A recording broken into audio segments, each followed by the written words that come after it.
The new year's here and baseball is just around the corner, I promise. Today we're talking about bold Guardians predictions for the new year and what it's going to take for them to take the next step.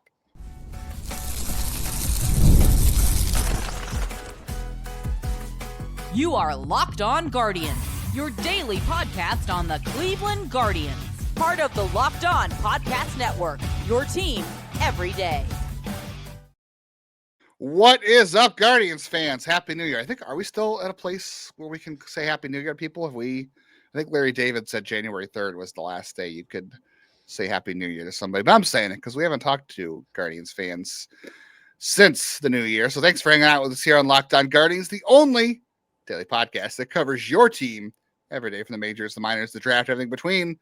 Part of the Locked On Podcast Network, now the #1 sports network for podcasting. I'm Justin Lada, one of your two co-hosts, going on year 4 here with my friend and co-host Jeff Ellis. I've also spent 18 years covering the Guardians minor league system as a prospect writer and editor. As you mentioned, I am Jeff Ellis, one of your two co-hosts. I've been here at Locked On for almost 7 years. Before that, I was a national writer at Scout 24/7, focused on prospects and draft. I want to thank you for making today's episode your first listen today and every day, wherever it is that you get podcasts. And a shout out to Everydayer Christian, who is currently the only person posting in our Everydayer Club chat on the Discord. But we appreciate each and every one of you Everydayers out there joining us, discussing, commenting. Even when things aren't happening, there's always something to talk about. Yes, nothing is happening right now, but we've still got a lot of things to talk about. Shout out to Justin, all Justins, but one specific Justin, not myself, not shouting myself out, but Justin and his father, Michael, who I ran into at the Cleveland Charge game on Friday night. We talked ball for a little bit, and I got to see part of his dad's awesome collection of signed bats and some other pictures, really cool stuff. So appreciated hanging out there for a little bit and talking about some baseball memorabilia and talking about the show. So that was a lot of fun. Today's show, we'll get into a little bit of trade talk. We'll talk about the new year and which prospects we think are tradable for the Guardians and who they might bring back in a trade. We'll talk about what needs to go right for the Guardians taking their step forward this year. We will definitely discuss that. And first, it's a new year. And I don't know about you, Jeff. I don't really do resolutions, but I will do predictions. We have bold predictions for the Guardians in 2026. And of course, today's episode of Locked On Guardians is brought to you by FanDuel. Before tip-off, check FanDuel to see what's dropping during NBA Happy Hour every Friday from 6 to 7:30 p.m. Eastern. All right, Jeff, you got some spicy ones because I don't have any. I still have heartburn from the holidays eating too much food, but I got some pretty spicy predictions. I think that people are going to like, and I'm either going to look really smart or I'm going to look like I don't know ball at all. I was trying to think about like what is the big prediction. I don't know if I have anything that's super duper spicy. But I'm going to say this, that spicy prediction is when this team is in the hunt in August, the hotshot young reliever who's going to come up and help them, that's a flamethrower, isn't going to be Espino. It's going to be Yorman Gomez. Is going to be the one. Kind of what a lot of people are kind of thinking. I just can't count on Espino. The thought of him like maintaining any degree of health, like it's 100% a have to see. Like, I mean, it's great. He pitched in the AFL after not pitching for like 3 straight years. But I mean, you and I both believe in that fastball. You and I both believe in that slider, right? So it's like he's got the stuff, I think, naturally to be in that role. He's already on the 40-man, as is Espino. This is the thing. They're taking a lot of pot shots on relievers. If a lot of these guys don't work out, then you're kind of betting on Walters getting healthy, Espino somehow, pulling his Adrunas and essentially spending the rest of his career healthy after a ton of injuries, and Gomez stepping up. So that'll be my hot take, that Gomez is going to be the reliever who shines this year. Yeah, I do think that I was going to originally say I don't like the fact that we're thinking about needing a reliever from the minors to come up and join the bullpen, because that means things probably didn't go well. But I don't know. I'm looking at the bullpen and I'm it happens for a lot of teams, though. Like a lot of teams kind of bring that guy up and it's a fresh look and teams don't know him. And like there's a long history of kind of that August call up who ends up being very useful.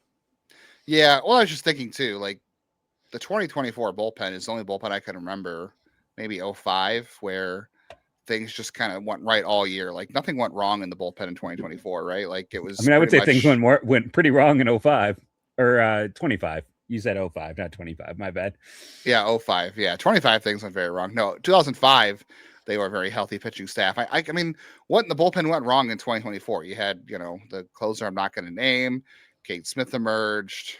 Gaddis emerged. Like everything almost went right in the bullpen in 2024. Like this year, right now, if you look at the projected bullpen, you've got Brogdon and Peyton Pallette and Festa and Heron and as solid as Festa was a year ago. I don't know for sure what he's going to do this year. And the other three names, are question marks. And Sobrowski was hurt last year, and then he has control issues too. So like the only guys that you feel rock solid about are Smith, Gaddis, and probably Armstrong right now. So yeah, I do think there's a good chance that by the end of the year you could see someone like a Gomez up in the bullpen. I have a couple spicy takes, but one of them for sure was about Espino. I am going to bank on health just because I think that's where the Guardians are going to be this year. They are going to be banking on health and internal development. So I got three pitching. No, I have two pitching ones. One is that Espino joins the bullpen after the All-Star break. The other is that Joey Cantillo emerges and becomes the legitimate number 3 starter we think he can be. I don't know. Is that spicy? Is that bold? I don't think that's bold. I feel like maybe I put that on there. Now I'm starting to think that's not all that bold. Can he do it consistently? That's essentially what it comes down to, right? Like we've seen the points of it. So there is some boldness to it. But I think the more bold one is just Espino because of it's just the lack of innings. Health. Like it's the health and lack of innings. I mean, that guy just hasn't thrown much, and it's them betting on injured talent. But yeah, I mean, I can see that. And Cantillo, it's like we haven't seen a guy really improve in terms of control and command exponentially in this system since in the upper minors since Clevenger, who then they turned into a massive trade asset and was one of the top 10 pitchers in the game, arguably at the time. So you've got that, but so I guess that's the one thing is seeing a guy make those improvements at that level, would be something to watch. Yeah, so maybe Cantillo's not as bold because his is also health too. He's had a checkered health. I think there's boldness just because for him to do that, he's got to show that consistency, which he's not shown. But he has the upside. I think we both agree he has the upside, the potential. Do you have another one? Because I got two more. I'll let you go. Okay. My other one, I know you're going to disagree with because you have to see it with your own eyes, but I said this last week on my solo show. I said that I think Chase DeLauter is going to play over 100 games for the first time in his life, and he's going to contend for rookie of the year. At least Espino threw 91 innings once. Like DeLauter, no. Like, sorry. Like, that's one I laugh at because it's like his body can't hold up. Like, we know that. Like, you're banking on 80. Like, he's best case scenario is Buxton, right? Like, and that's what I said last week. Health. That's what I said on my solo show last week. I said, but Buxton was healthy in the minors, which was he? Okay. Yes. Yeah. And he was healthy in high school. Like DeLauter was hurt his entire college career as well. That's why it's like, it'd be one thing if like, he had some point where he had a history of health. That dude has had no history of health in his entire career. So that's his 3 minor league seasons with Cleveland, his high is 57 games, by the way, which was 2023. Yeah. In 2024, it was 39. In 2025, it was 42, not counting the playoffs. So he's coming off his 3rd healthiest season of all time. So there's that. That's right? My problem. Like, this is a guy who has never played 60 games in a season, like across any level. Yeah. Like in college, he played a grand total of 66 games over 3 years. So that's an atomic take, is what we're saying. His 34 games in the Cape was one of his most successful runs. Like what year was he on? What year did he play in the Cape? 21. And then he immediately hurt his foot after getting embarrassed by Hubart and Messick in that Florida State matchup. Yeah. And was done for the year. All right. Well, I might have egg on my face after that one, but I'm holding out hope because the Guardians sure are. And that's kind of where things are going so far this year because they haven't made another move yet that makes me think they're believing or banking on anything else but Chase DeLauter's health. I've got one more bold prediction, and then we got to talk as currently constructed because the Guardians have not made a move yet. What has to go right in 2026 for the Guardians to go further than they did in 2025? So that is coming up next.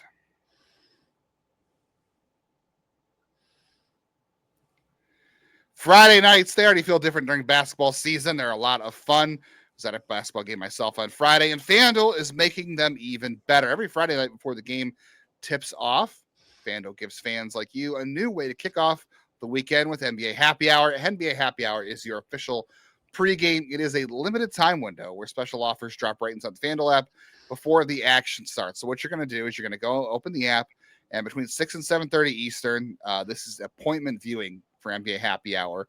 Always has something new. There's boosts, there's bonuses, there's surprises, and all you got to do is check out a couple of games before the weekend starts. It's going to add a little extra energy to those Friday night basketball games as you're getting ready for the weekend. Have a little bit of responsible fun. So before tip-off, check the FanDuel app and see what's dropping during NBA Happy Hour every Friday from 6 to 7:30 Eastern. A little basketball, little action, a whole lot of Friday energy. That's NBA Happy Hour only on FanDuel, the official sports book partner of the NBA.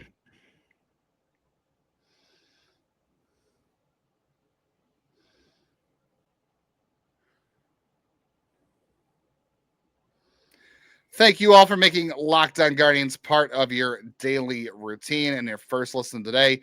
We do appreciate really talking ball with you all year long, every day, no matter where you're at.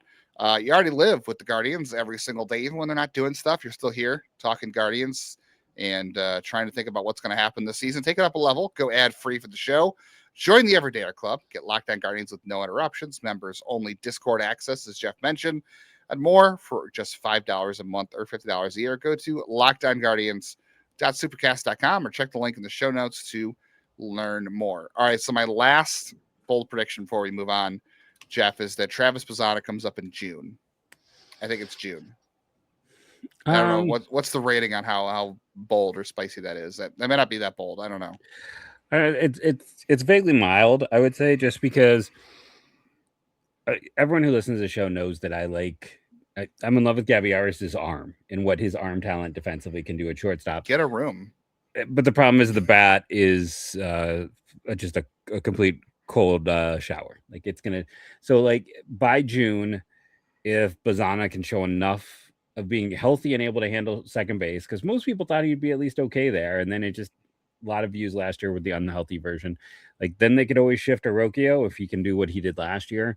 So I think there's something to that. I think there is definitely some ability to shift or move. My minor league hot take, the last one I was going to give you, was that Kyle Manzardo would hit 35 home runs this year. Oh, I like that one. That is kind of spicy, but I do have that as one of the things I think needs to happen for the Guardians in 2026 for them to take another step. I said Manzardo has to become a true middle of the order hitter. I think they do need a 30 home run hitter behind José Ramírez in the lineup. And if that's Manzardo, that's great. They have to find somebody to hit behind Jose. Cause I mean, I think at this point we've given up on the Jose hitting second experiment, right? Like it's over. No, it's over. Bury it. Yeah. So someone has to step up in that 4 spot. And I agree. I think it could be Manzardo. I don't know. Are you ready to talk best shape of his life? Cause Manzardo has apparently bulked up over the winter, which, has never hurt anybody in the past, as we've seen, right? Only Jason Kipnis. Yeah, that did not go well. I have no problem with it, but everyone's got to find their own path in the offseason. Yep. It would be good. It would be good if it was Manzardo. My other thing on my list for 2026 that has to happen for the Guardians to be a better team is they got to find someone to hit in that second spot. And I pitched in my solo show last week too, Jeff, of DeLauter hitting second against right-handers. What do you think about?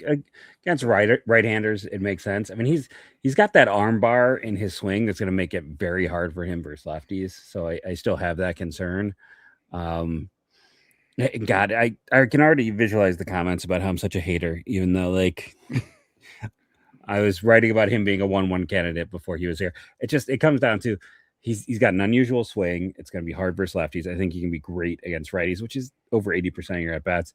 And he's just the guy who's played the least in terms of like, Espino had 90 innings. Valeras had over 100 games. Like these other guys have health issues, but when you talk Chase DeLauter, you're like, hey, he hasn't even hit 60 in a season. So like, that's my concern there.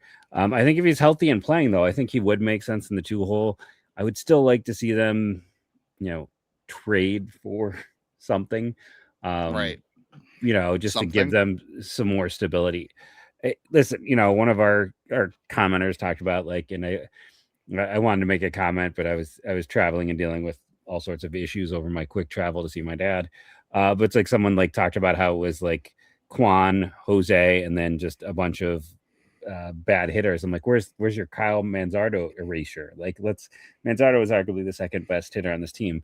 The problem is that still gives you 3 guys.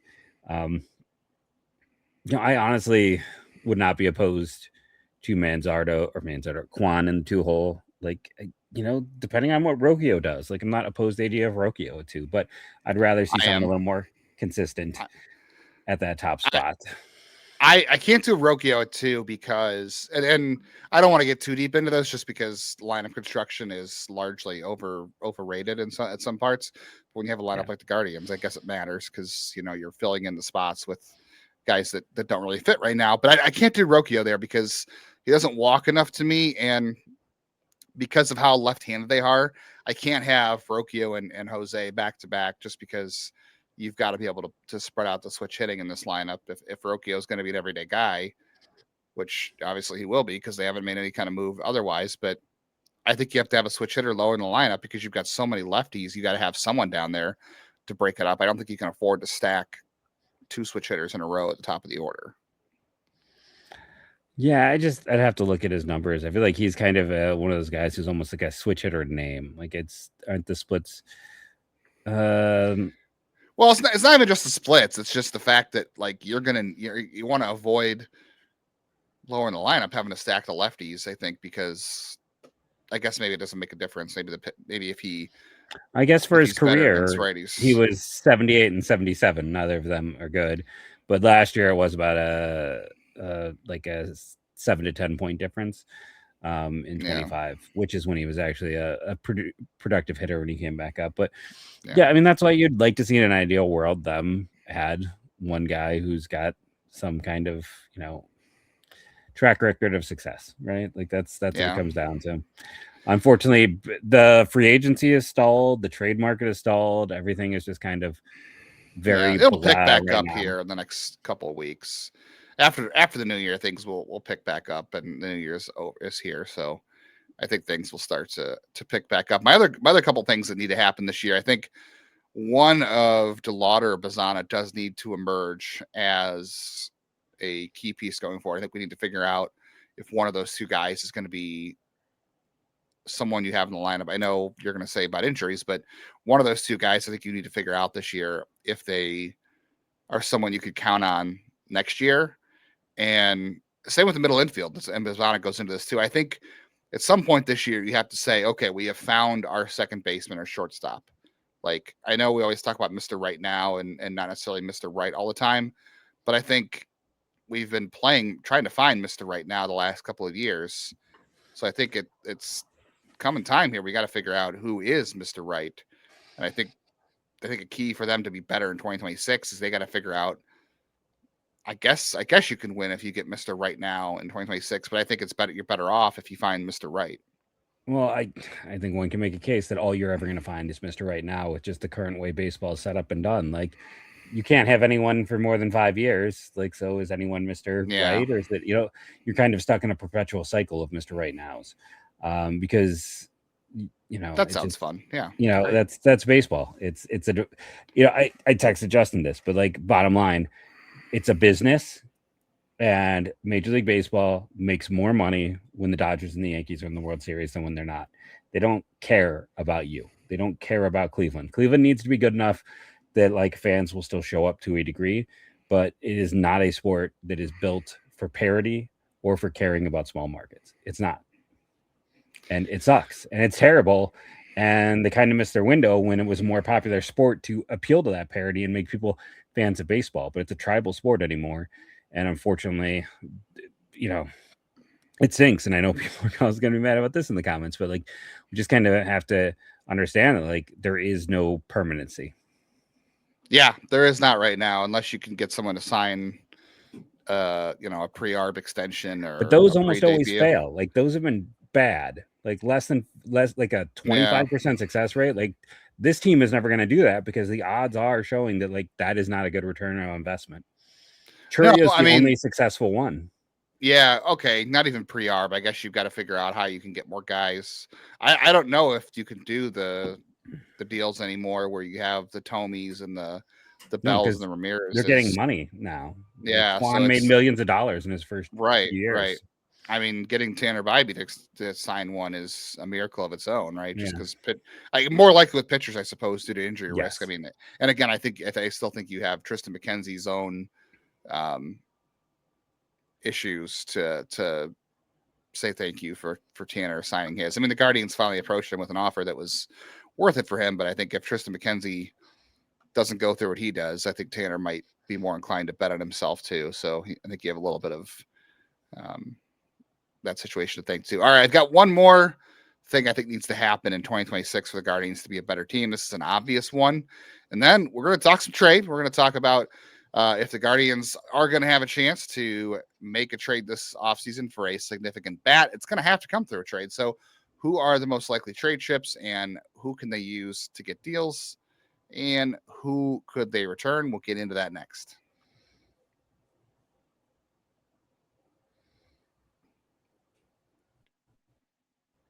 All right. Well, I know a lot of things are not happening around Major League Baseball. So it's not just the Guardians. It is, baseball wide. Like Toronto and has made moves. They've had a great offseason. But a lot of teams, they're not doing a whole lot either. But if you want to keep up to date with all things Guardians, the rest of the offseason and get ready for spring training, hit the bell on YouTube so you get notified of when episodes go live. We're still doing 3 days a week in January, unless big news happens. And you can also get notified of any reactions we do to any big news. It's not just an episode, it's a short. And then you auto download on all of your audio platforms. We can go everywhere with you. You could take us to the gym. You can take us to walk your dog. I would walk your dog for you if I could, but that's kind of hard. I can't do it for everybody. I have a day job, but we can go with you while you're walking your dog if you auto download it as well. So keep the show in your feed no matter what's going on. The last thing, Jeff, I had on my list for what has to happen in 2026 for the Guardians to be a better team in 2025. I don't think there's a way around this. I think this absolutely, I agree with your Manzardo one, but I think the other piece is, I think Bo Naylor has got to be close to a league average hitter. Like, I think he's got to be like somewhere like around 90 WRC plus. Like, I don't think they could afford another year where their catcher gives them absolutely nothing offensively. I just don't think that can happen. They need him to do that because you're not going to ask Hedges to do it. I don't think you can necessarily trust Fry because of last year, the injuries and he just hasn't been consistent in his career. It was a couple of months in 2024. So I think Bo Naylor has to be the guy that carries your offensive catcher, and it can't be a 50 or a 60 WRC plus again. It can't be for him either. Because I think we have to be honest. Like if he has this would be year 4, right? Like if year 4 is him still being that bad, like Cooper Ingle's going to be hitting it. It's like Cooper Ingle's down there in AAA, and I know he's not necessarily the defense that they necessarily want, but I think we also saw points a year ago that like, while there's a lot of positives of Bo, he still doesn't call a great game. Like that's one of those things we have definitely heard rumors about. And then look, for as much as people complain about the Hedges signing, I don't think it's a coincidence that he took off when Gavin Williams took off when Hedges started catching him more often. A lot of those games there, a lot of those really stellar games, the near no headers, Hedges was the catcher. Like, so Bo's got to hit, because if he doesn't hit, he's a mediocre in terms of throwing guys out. He frames well. He's not great at blocking. So like he doesn't have all these super plus traits that are going to allow him to keep continuing on. So he's got to show it, because if not, I think they're going to have some other options. They drafted Cozart because they believe in that defense, and he's in AA already. And listen, hasn't been the most smooth thing, but if Naylor is kind of a overall mediocre to plus defender and can't hit, then who cares? Like, you can get that with a Cozart, who might be a better defender, honestly, and also can't hit. So he's got to do it for his sake. I agree with you. There's a lot of positive momentum. He had a great final month, but seen that before. Well, the time before is like 2 or 3 months. Both when you and I said he was the second most important hitter on the team to José Ramírez. Yeah. So he's got to do something. He is important. I mean, he's not as important as Manzardo anymore, but he is important to this offense and this team. He had a 90. So overall last year, he had an 85 WRC plus, and he had a 96 against right-handers. Would you take that again? Would you take an 85 overall and a 96 against righties again, or do you think he needs to move even further? Because I mean, I don't know. The against right-handers, it was a 96 WRC plus, but it was a 201, 294, 410 for a 703 OPS. I think I got to have a little more than that, especially platoon-wise. Like, I think if he's going to be so bad against lefties, I think he's got to be above league average against righties. I mean, I would take at even least average. Yeah, I would take average. The one thing I'll point out is, we talked about, it's not luck. It's not a breakout. It's BABIP. He's had terrible BABIPs for his career, which is also a sign of terrible quality of contact. Like, yes, the fact is his career high is 267. That means this guy has bad contact. Like, he is not, his swing and his contact rates are poor. I would betting the exit velocities aren't great. I'm betting that he's, swinging at pitches he can't do anything with. Last year, though, in spite of this, 2 years, 267, 262. Last year was a 222. So if he can get that up to 262, and that batting average, has a 40-point jump from 195 to 235, so then his on base would be like closer to 320. The slug still isn't great, but then all of a sudden you are talking about a guy who is closer overall to, like a 95. Like, I can live with a 95 overall. Or if you're platoon, like, honestly, I can live with a 95, even if he's a platoon bat, just because catching is such a bad position. It's like, I can live with that. Yeah. You know what Bo Naylor does that he has in common with all the other Guardians hitters is that it's the launch angle sweet spot. They have all these guys but it's noise. Right. Well, it's not even that's noise. It just doesn't lead to anything because it lacks, like, it's not enough. It's not enough on its own, enough of a skill to carry you offensively, like Stephen Kwan and Luis Arraez and all that kind of stuff. Like, but the Guardians have collected a lot of these dudes, so clearly that's the type they were going for. They wanted to teach guys to pull the ball in the air, and they've done that. But guess what? It hasn't worked in terms of any kind of offensive strategy, which is maybe why they've changed it a little bit. The last thing on our list for today's show, Jeff, is talk a little bit of trade. So I put down a rough outline of tradable assets ranking from more likely to unlikely, and also I think increasing in value as I go up. The guy, I have Logan Allen first on the list, and I know you're going to say he has more value than being the first guy on our list. But I still think, like, Logan Allen's the guy we all want to trade for something, right? Like, everyone's like, oh, we want to get this hitter. And everyone says, well, trade Logan Allen. So I feel like the fact that we're all saying, well, we want to trade Logan Allen to try to get a bat, that to me says that's too easy, and doesn't hurt enough to get something of quality return. I agree with that to a degree, but I would say the reason it is that is because we have depth. If you were sitting here with a team that didn't have Cleveland's ridiculous pitching depth, trading a Logan Allen would hurt a lot more. I think it's more of a due to the overall depth of the system, the fact that you and I think he has more value right now than Ciccone, because Ciccone has all the kind of bad parallel data.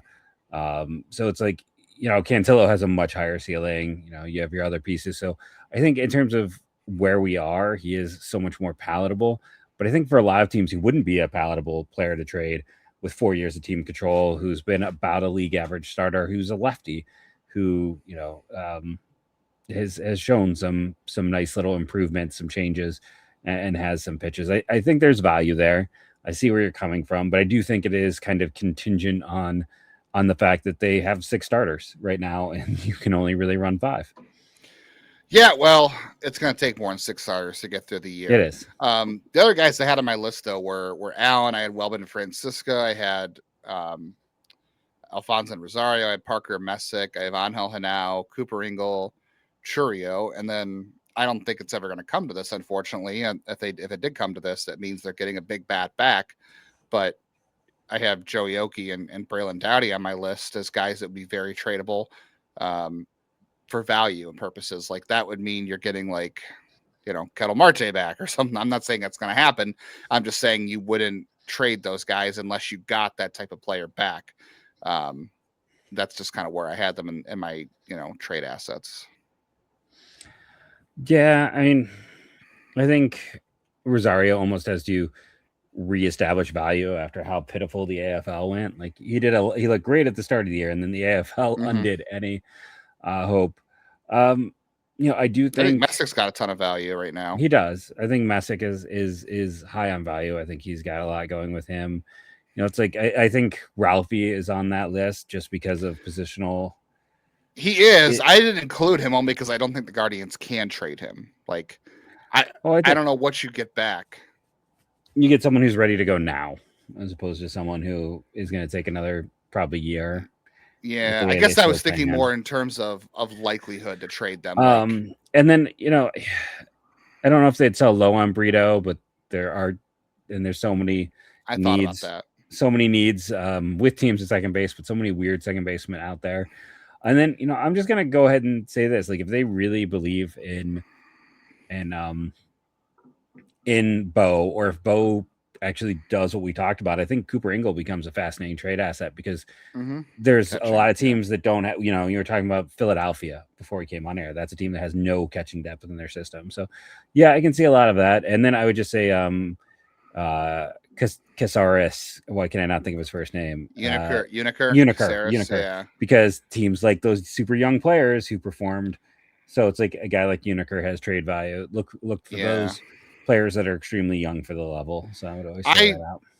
I would like to use guys like Brito or Chourio in a deal, but I just think their value right now is sinking. I don't think you can trade them for what it's worth to get back. Like, if you trade them right now, I don't think you get back the true value you hold for them. Agreed. Like, I know Angel Hanao had an inconsistent 2025 because of injuries and things like that, but I still think teams believe in what he can do. I think he's valued very highly. And I agree with you on Ingle. I don't know, Ingle for Bryson Stott. Does that tickle your fancy a little bit? Thought about that. And it feels like a slight underpay, though. You think it's not? I could see that because it's just 2 years. Yeah, I could handle that being the start of the package, though. I think if you want to root for that, I mean, then you want JT Realmuto to sign anywhere but Philadelphia and then leave them, up the creek, so without a paddle. So that's the way that would go if you're looking for a team to get desperate about a trade. There you go. All right, so that wraps it up for this show. Good to be back in a routine, back into a rhythm, and talking Guardians ball with everybody again. I feel like just because it's the off season, the holidays, we've been sort of out of the normal rhythm of the show and things, but we are still doing 3 days a week for the rest of the month, so we can get some rest and gear up for the season and go 5 days a week in February for the rest of the year. So we'll be back on Wednesday, unless the Guardians make a move. We'll talk about what it means to go for it and free agency and all those sorts of things. We'll talk graduated prospects. We'll talk tools and stats Jeff and I like to use. We will have our pitching prospect tools draft, and we have a pitching data guru we want to talk to later this month as well. So stick around for those things coming up the rest of January. Thank you all for joining us. Remember to rate and review, download daily. It helps. Check out the Everydayer Club if you are so inclined. And go Guardians. Review. Go. Yeah, and always iTunes reviews. Go Guardians.